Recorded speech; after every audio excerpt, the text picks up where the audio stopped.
The warning had been nailed to the cottonwood for longer than anyone in Dry Creek could remember. The tree itself leaned slightly toward the ravine, roots gripping the soil like old fingers refusing to let go, its bark scarred by lightning and time. The board was weather-split, gray as bone, the words burned deep with a steady hand that had known exactly what it was doing. That is forbidden. Don't look. No name, no date. Just the order. Children were taught the words before they could read them, reciting them like a prayer whenever they rode past with their parents. Outsiders laughed when they saw it, until the laughter died on their lips and they felt the quiet there, thick and watchful. Elias Crow had passed that tree most of his life without ever really seeing it. It was just another landmark along the edge of his grazing land, a place where the trail bent and the soil darkened. His father had told him once, when Elias was no older than 10, that some things stayed standing because they were needed, not because anyone remembered why. That was all he'd said, and when Elias had asked again, his father's face had closed like a door. Tonight, Elias noticed the tree because his horse noticed first. The animal slowed, ears flicking forward, hooves uncertain on the rocky ground. Elias pulled gently on the reins, annoyed, ready to mutter a curse, when the wind shifted and brought with it a sound that made his spine stiffen. It wasn't loud, it wasn't even clear, it was a low, rhythmic exhale, like bellows being worked deep underground, metal scraping against breath. The night held it carefully, as if afraid to let it go. Elias scanned the darkness. The moon hung thin and sharp, lighting the land in pale slivers. Coyotes had been restless lately, but this wasn't them. The sound came again, closer, more deliberate, and with it a warmth that brushed his face, wrong for a desert night that should have been cooling fast. He stopped beside the cottonwood. Up close, the warning board looked smaller than it had from the saddle. Still, the words carried weight. Elias reached out without thinking and touched the burned letters. They were smooth, polished by years of wind and passing hands that never lingered. His chest tightened with a strange sense of recognition, like returning to a place he'd seen in a dream. Just noise, he said aloud, because silence had begun to feel dangerous. Just the earth settling. The sound answered him, a little longer this time. Elias swung down from his horse. The ground felt solid, familiar, yet he had the irrational fear it might open beneath his boots the moment he committed his weight to it. He tied the reins loosely around a low branch, murmuring comfort into the horse's neck. The animal didn't relax. Beyond the cottonwood, the land dipped into a shallow bowl most folks pretended wasn't there. Grass refused to grow thick in that draw, no matter the season. Elias remembered cattle skirting it, calves balking when driven too close, birds lifting suddenly from the air as if startled by something unseen. He had always guided his herd around it without question. He took one step past the tree. The sound deepened, and with it came a faint vibration underfoot, not enough to unbalance him but enough to be felt in the bones. Elias swallowed and took another step, then another, drawn forward by something he couldn't name. Each pace carried him farther from the trail and deeper into the draw, where the earth looked smoothed over, deliberately flattened, as if someone long ago had worked hard to make it disappear. Moonlight slid across something circular at the center. Elias crouched, brushing away loose dust and gravel with his glove. Iron gleamed back at him, dark and unreflective, set perfectly flush with the ground. A hatch, not the crude kind miners used, nor a cellar door, but something older, heavier. Symbols were etched around its edge, lines and curves that hurt his eyes to follow, seeming to shift when he tried to focus on them. Heat radiated from the metal, steady and unnatural. Elias stood slowly, heart pounding now. The words on the sign echoed in his mind, not as writing but as voices layered atop one another.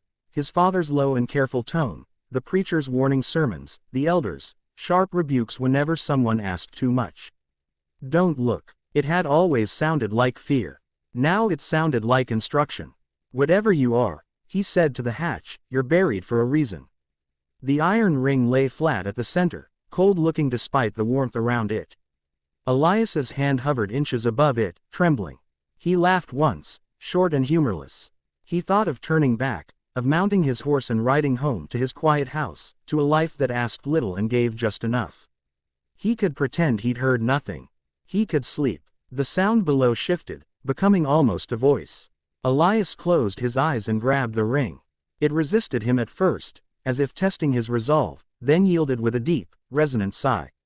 The hatch lifted just enough to let out a rush of air that smelled of rain after drought, of smoke long cooled, of stone that had never seen daylight. The warmth intensified, brushing his face and chest like a living thing. He opened the hatch fully. A spiral staircase descended into darkness, carved directly into the earth, its stone steps worn smooth by use far older than any building in Dry Creek. Faint light pulsed from below, not flickering like flame but breathing, brightening and dimming in slow rhythm with the sound he'd heard above. Elias hesitated only a moment before stepping onto the first stair. The world above seemed to recede at once. The night air cooled behind him, replaced by steady warmth. The walls glowed faintly, etched with the same symbols he'd seen on the hatch, now clearer, more insistent. They hummed under his touch, vibrating through his fingertips and up his arms, setting his teeth on edge. He descended slowly, counting his steps to keep himself anchored. 20, 30, 40. Time stretched, thinning like smoke. He felt watched, not with hostility but with expectation, as though the place itself had been waiting. At the bottom, the stair opened into a wide chamber carved with deliberate care. The ceiling arched high overhead, supported by stone ribs that curved like the inside of a massive shell. The air shimmered. In the center of the chamber stood a figure. Chains wrapped around it from shoulders to ankles, anchoring it to the floor and walls. They were not rusted iron but something darker, fluid in appearance, as if shadow itself had been forged and hardened. The figure's shape was almost human, tall and still, head bowed slightly. Light emanated from its skin in a muted glow, outlining features that refused to stay fully defined. Elias stopped at the edge of the chamber. The sound ceased. Silence fell so complete it rang in his ears. His breath sounded impossibly loud, each inhale a trespass. He knew, with a certainty that bypassed reason, that this was the thing the warning had been about. This was what Dry Creek had grown around, like a town built on top of a buried confession. The figure lifted its head. Its eyes opened, and in that instant Elias understood the warning in a way no words could have conveyed. He saw histories layered upon histories, bargains struck in desperation, choices made so quietly they passed for fate. He saw his father as a young man standing where he stood now, fear and resolve warring in his face, turning away before the hatch had fully opened. He saw others, too, generations of them, each stopping short, each obeying. The figure's gaze held him, neither pleading nor threatening. Elias felt something break loose inside his chest. Not fear, not courage, but the fragile wall that had always kept his questions at bay. He realized then that the warning had never been about protection. It had been about preservation. About keeping the world exactly as it was, no matter the cost. He took a step closer. The chains tightened slightly, reacting to his movement, producing a sound like distant thunder.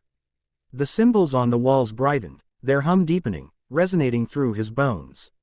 Elias's heart hammered, but he didn't stop. Each step felt heavier, as if the chamber itself resisted him, urging him to reconsider. "You're not supposed to be seen," he whispered, though he wasn't sure who he was speaking to anymore. The figure did not move, but Elias felt a presence press against his mind, not words yet, just awareness. Recognition. Relief. He crossed the last stretch of stone and stood before it, close enough to feel the heat radiating from its bound form. He raised his eyes fully, deliberately, defying the warning that had shaped his life without his consent. Elias Crow looked, and in that act alone, the balance Dry Creek had relied upon for generations began to tilt. The figure spoke without sound, yet Elias felt the words settle into him as clearly as if they had been pressed into his chest with a hot brand. His name was there first, spoken with an intimacy that stole his breath, followed by a quiet understanding of who he was, where he had come from, and why his feet had carried him past the cottonwood when so many others had turned away. The chamber seemed to lean closer, stone ribs creaking softly, as though listening along with him. Elias staggered back a step, hand flying to his chest. "You don't get to know me," he said hoarsely, though the protest felt weak even as he spoke it. His heart was racing now, not from fear alone but from a sense of recognition he couldn't escape. This place had been shaping his life long before he knew it existed. The chains shuddered, not straining, not loosening, but acknowledging him. The figure's eyes did not blink. They held a depth that made Elias feel suddenly transparent, every regret and unasked question laid bare. Images bled into his mind unbidden. Dry Creek in its earliest days, a cluster of desperate families huddled against a harsh land. A drought so severe the earth cracked open like old scars, a storm that never came until a choice was made beneath this very ground. You were the price, Elias murmured, the understanding arriving like a slow ache. Or the reason. Both, came the reply, not as words but as certainty. He sank to one knee, overwhelmed. The truth unfolded without cruelty, yet without mercy either. The figure had not been dragged here screaming. It had been invited, a guardian bound by consent and necessity, fed by attention yet weakened by remembrance. As long as it remained unseen, unspoken, the balance held. Rains came when needed. Fires broke before reaching the town. Illness thinned but never wiped them out. The cost was silence, and the slow narrowing of choice. Elias laughed softly, a broken sound. All that from not looking, he said. All that from pretending. The figure's gaze softened, if such a thing was possible. Elias felt sorrow then, deep and old, not his own. The chains hummed again, responding to the shift between them. He understood now why the warnings had been so stark. Looking was not forbidden because it was dangerous. It was forbidden because it invited decision. Close it, Elias whispered, echoing the impulse rising in him like panic. Let things stay the way they are. The chamber seemed to hold its breath. Someone always looks, the presence replied gently.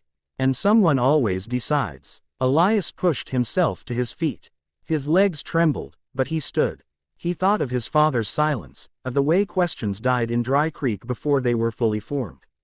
He thought of children raised to accept good fortune without asking why, and misfortune without protest. He thought of the sign on the cottonwood, weathered yet obeyed, a command passed down like an inheritance no one had agreed to. What happens if I leave? Elias asked. The answer came without adornment. The balance would hold a little longer. The chains would tighten. The figure would dim. Another generation would grow up beneath the unspoken bargain. And eventually, inevitably, someone else would hear the sound and feel the pull. And if I don't, Elias said. The images that followed were chaotic, unfinished. Storms breaking wrong. Fields failing. People angry, afraid, unprotected. But threaded through it all was something unfamiliar to Dry Creek: choice. Consequence faced openly, not diverted. A future that could not be predicted or controlled.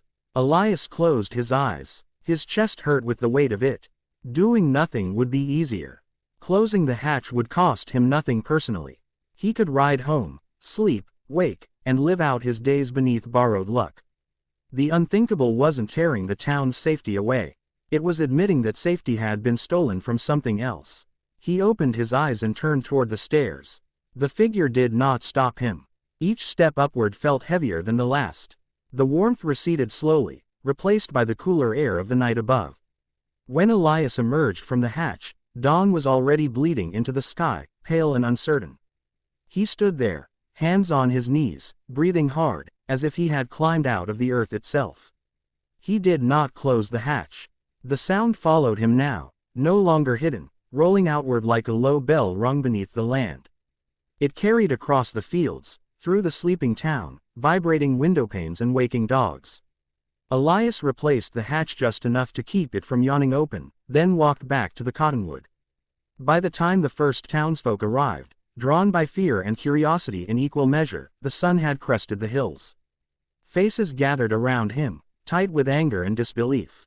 Someone pointed to the disturbed earth. Someone else saw the sign lying crooked against the tree and gasped. "What did you do?" an elder demanded, voice sharp with panic. Elias looked at them all, really looked, and saw the same mixture of fear and relief he felt in himself. "I looked," he said simply. A murmur rippled through the crowd. The warning was a law older than any of them. Breaking it felt like blasphemy. They shouted then, voices overlapping, accusing him of selfishness, madness, betrayal.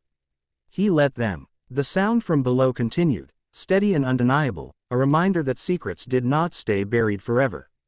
"It was forbidden," someone cried. "You weren't supposed to." "I know," Elias said. He reached up and tore the sign from the cottonwood.